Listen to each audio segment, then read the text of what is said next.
Assalamualaikum warahmatullahi wabarakatuh. Selamat pagi siswa dan siswi sekalian. Bagaimana kabar kalian semuanya? Mudah-mudahan Bapak doakan kalian semua selalu ada dalam lindungan Allah Subhanahu wa taala. Serta mudah-mudahan kalian semua selalu ada dalam kesehatan. Tidak lupa serta tidak bosan-bosannya Bapak mengingatkan kepada kalian semuanya agar senantiasa melaksanakan pembiasaan-pembiasaan berikut ini ya. Seperti membantu Bapak dan Ibu di rumah, beres-beres, bersih-bersih, kemudian rajin-rajinlah berdoa, serta selalu semangat dalam belajar. Siswa dan siswi sekalian, pada hari ini kita akan belajar tema 1 tentang organ gerak hewan dan manusia, subtema 3 yaitu tentang lingkungan dan manfaatnya. Muatan pelajarannya hanya 2 saja, yaitu PPKN dan bahasa Indonesia. Baiklah, untuk yang pertama Bapak akan menjelaskan muatan pelajaran PPKN terlebih dahulu.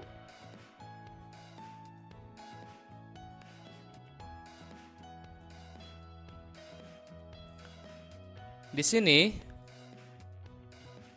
muatan PPKN mengenai Pancasila dan sikap-sikap yang terkandung dalam sila-sila yang terdapat pada Pancasila. Tapi sebelumnya Bapak akan membacakan sedikit ya mengenai apa itu Pancasila. Pancasila merupakan satu kesatuan yang bulat dan utuh dari kelima silanya. Kelima sila tidak bisa dilepas satu dengan yang lainnya, walaupun masing-masing sila mempunyai nilai-nilai sendiri. Tetapi hubungan antar sila merupakan hubungan yang utuh dan saling terkait. Setiap sila yang membentuk Pancasila merupakan unsur yang mutlak yang membentuk kesatuan, bukan unsur pelengkap. Artinya, satu sila menjiwai dan dijiwai oleh sila-sila yang lain. Selanjutnya adalah perilaku yang sesuai dengan nilai-nilai Pancasila. Nah, ini adalah contoh-contoh perilaku yang sesuai dengan Pancasila. Sila yang pertama yaitu ketuhanan yang Maha Esa. Perilaku-perilaku yang sesuai dengan sila yang pertama ini antara lain: 1. Percaya dan takwa kepada Tuhan yang Maha Esa. Yang kedua, menjalankan ibadah dan perintah agama. Selanjutnya yang ketiga, berdoa sebelum belajar. Nah, itu ya, ada lagi. Selain yang 3 ini, ada lagi ya, selalu menaati ajaran agama. Kemudian ada lagi, selalu mengingatkan teman untuk beribadah, ya. Nah, itu. Kemudian perilaku yang sesuai dengan sila yang kedua, yaitu kemanusiaan yang adil dan beradab. Yang pertama, saling mencintai antar sesama anggota keluarga. Kemudian yang kedua, saling menghormati antar anggota keluarga.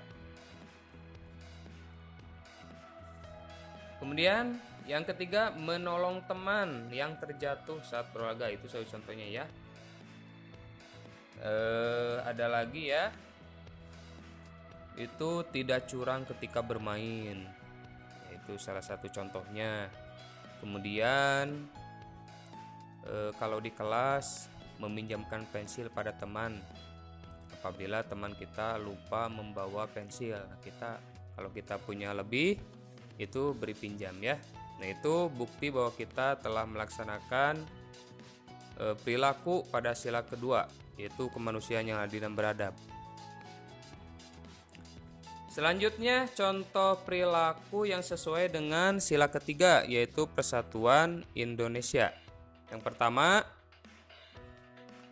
menjaga nama baik keluarga ya. Yang pertama, menjaga nama baik keluarga. Kemudian, yang kedua, menjaga persatuan dan kesatuan antar anggota keluarga. Kemudian yang ketiga, bermain dengan teman tanpa membedakan suku dan agamanya ya. Jadi tanpa membeda-bedakan kalau kalian bermain dengan teman kalian. Itu salah satu contoh persatuan Indonesia ya, sikap-sikap perilaku yang sesuai dengan sila yang ketiga, yaitu Persatuan Indonesia. Nah, ada lagi salah satu perilaku yang sesuai dengan sila ketiga Persatuan Indonesia, yaitu tidak mengejek teman yang berasal dari daerah lain ya, atau daerah kita sendiri. Yang mengejek, yang menghina. Kalau kita mengejek, menghina, berarti perilaku kita tidak sesuai dengan sila ketiga. Ada lagi contoh perilaku yang sesuai dengan sila ketiga Persatuan Indonesia ya, yaitu bekerja kelompok dengan teman yang berbeda agama, berbeda suku. Nah, itu salah satu contoh perilaku yang sesuai dengan sila ketiga, yaitu Persatuan Indonesia. Selanjutnya, ada lagi contoh-contoh perilaku yang sesuai dengan sila keempat. Sila keempat bunyinya yaitu kerekatan yang dipimpin oleh hikmat kebijaksanaan dalam permusyawaratan perwakilan. Contohnya, contoh perilakunya yang pertama, mengedepankan musyawarah untuk mencapai mufakat dalam menyelesaikan masalah. Jadi kalau ada permasalahan di kelas ya atau di rumah, kita selesaikan dengan cara musyawarah. Apa yang harus diambil ya, apa yang harus diputuskan. Nah, itu dilakukan musyawarah. Kemudian yang kedua, perilaku yang sesuai dengan sila keempat, yaitu tidak memaksakan kehendak pada orang lain. Tidak memaksakan kehendak pada orang lain. Kalau kita mengajak seseorang, apakah itu mengajak bermain ya, atau mengajak apa saja, kalau seandainya dia tidak mau, jangan kita paksa ya. Jangan memaksakan kehendak kita. Sudah saja, biarkan saja. Kemudian yang ketiga, berani mengemukakan pendapat saat musyawarah. Itu salah satu perilaku yang sesuai dengan sila keempat, yaitu kerekatan yang dipimpin oleh hikmat kebijaksanaan dalam permusyawaratan perwakilan. Selanjutnya ada lagi, ini contoh perilaku yang sesuai dengan sila keempat itu, yaitu tidak memaksakan pendapat ketika diskusi kelompok atau diskusi dalam musyawarah. Contoh, kalian ikut musyawarah, kalian mengeluarkan pendapat. Nah, jangan dipaksakan pendapat kalian itu yang paling benar ya. Tetap kita juga harus menerima pendapat orang lain, harus menghargai pendapat orang lain. Jangan merasa pendapat kita yang paling benar. Selanjutnya, melaksanakan keputusan musyawarah dengan ikhlas dan bertanggung jawab.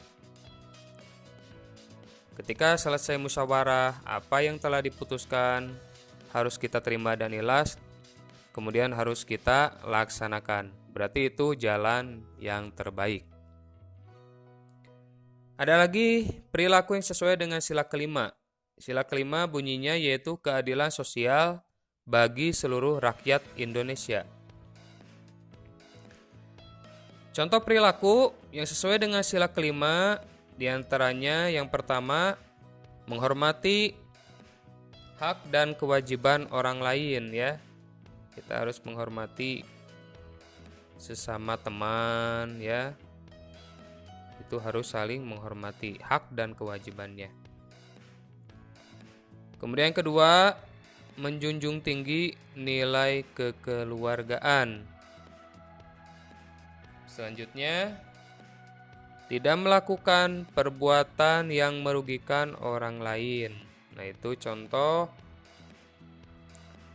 perilaku yang sesuai dengan sila kelima. Ada lagi ya, perilaku yang sesuai dengan sila kelima itu yaitu berlaku adil kepada siapapun, tidak berat sebelah ya, harus berlaku adil.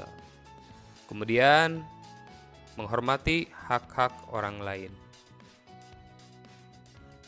Dari yang baru saja Bapak jelaskan ya, itu kita dapat mengambil ide pokoknya. Ide pokoknya adalah tentang apa kira-kira ide pokoknya? Nah, ide pokoknya yaitu tentang Pancasila. Jadi inti dari pembahasan kita ini adalah tentang Pancasila. Mulai dari sila-silanya, kemudian sampai dengan perilaku-perilaku yang sesuai dengan sila-silanya. Sila-sila yang terdapat pada Pancasila tersebut. Ya, menginjak ke pelajaran selanjutnya, ke materi selanjutnya.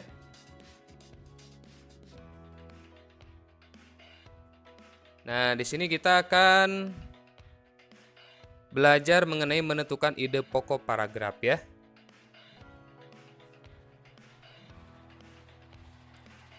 Nah, sebelumnya Bapak akan menjelaskan apa itu paragraf. Paragraf adalah rangkaian kalimat yang terdiri dari satu gagasan utama atau kita sering menyebutnya pikiran utama, ditambah dengan beberapa gagasan penjelas. Gagasan penjelas itu sering disebut juga kalimat penjelas, yang saling berkaitan dan tersusun secara berurutan.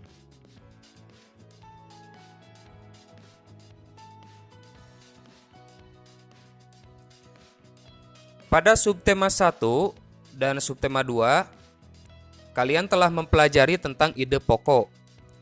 Setiap bacaan pasti memiliki ide pokok. Kalian tentu masih ingat bahwa ide pokok adalah kalimat inti atau pokok paragraf. Ide pokok disebut juga gagasan pokok atau kalimat utama. Untuk dapat menemukan ide pokok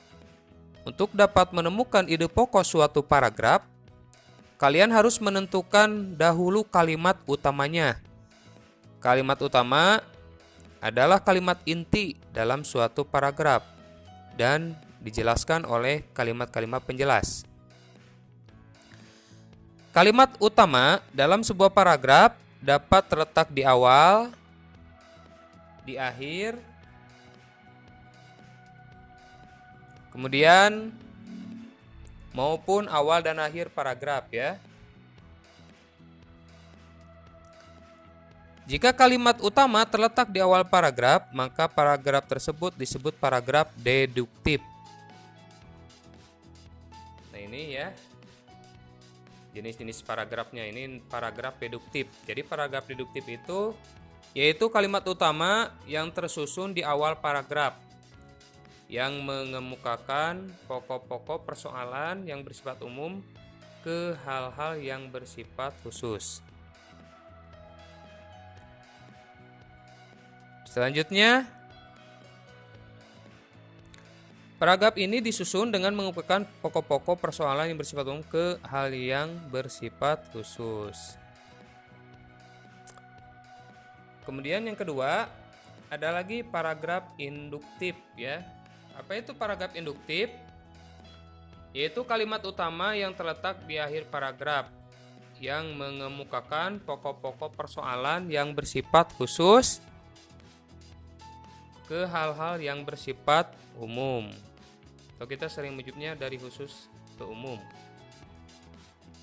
Jenis paragraf selanjutnya yaitu paragraf campuran.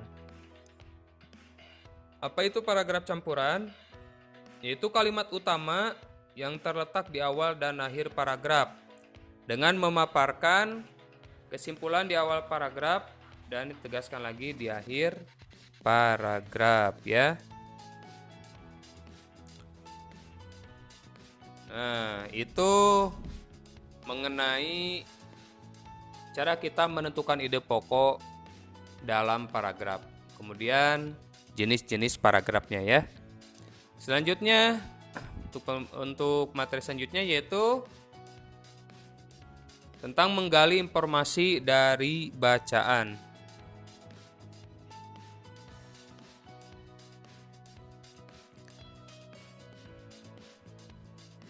Teks bacaan ditulis dengan maksud untuk menyampaikan informasi tentang suatu hal. Untuk menggali informasi yang terdapat dalam suatu teks, ada banyak cara yang dapat dilakukan. Beberapa di antaranya yaitu yang pertama, memahami judul teks.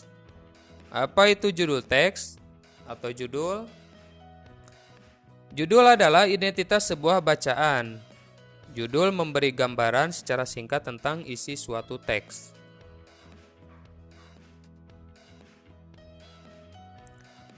Oleh karena itu, judul disebut sebagai lukisan singkat atau miniatur isi bacaan ya. Salah satu syarat judul yang baik adalah relevan atau sesuai. Artinya, judul harus mempunyai hubungan yang erat dengan tema yang dibahas dalam teks yang bersangkutan. Oleh karena itu, dengan memahami judul bacaan, kalian sudah memiliki gambaran singkat tentang keseluruhan isi teks yang akan kalian baca dan informasi apa saja yang terdapat di dalamnya. Selanjutnya, cara menggali informasi dari bacaan yang kedua adalah menyimpulkan ide pokok paragraf. Menyimpulkan ide pokok paragraf adalah mengambil intisari paragraf yang bersangkutan. Langkah paling sederhana untuk menyimpulkan ide pokok dalam suatu paragraf adalah dengan cara mencari kalimat utamanya. Dari kalimat utama tersebut, kalian dapat mengetahui informasi apa saja yang ingin disampaikan dalam suatu paragraf. Atau kalian dapat mengetahui ya informasi apa yang ingin disampaikan dalam suatu paragraf. Selanjutnya, yang ketiga, untuk menggali informasi dari bacaan itu adalah membuat daftar pertanyaan.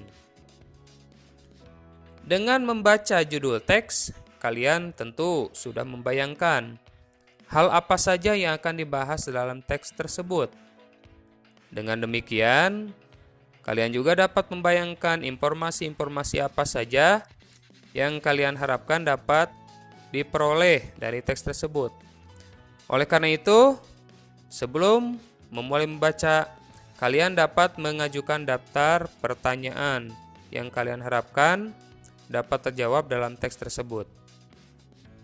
Jawaban atas pertanyaan-pertanyaan tersebut adalah informasi yang ada dalam teks yang kalian baca. Nah, siswa dan siswi sekalian, itu saja penjelasan dari Bapak ya mengenai tema 1 subtema 3 ya. Tema 1 subtema 3 pada muatan pelajaran PKN dan Bahasa Indonesia. Mudah-mudahan kalian dapat memahaminya, kemudian dapat bermanfaat untuk kalian semuanya. Nah, dari Bapak diucapkan sekian dan terima kasih. Satu saja saran dari Bapak, yaitu semangat terus untuk belajar ya. Itu saya dari Bapak. Assalamualaikum warahmatullahi wabarakatuh.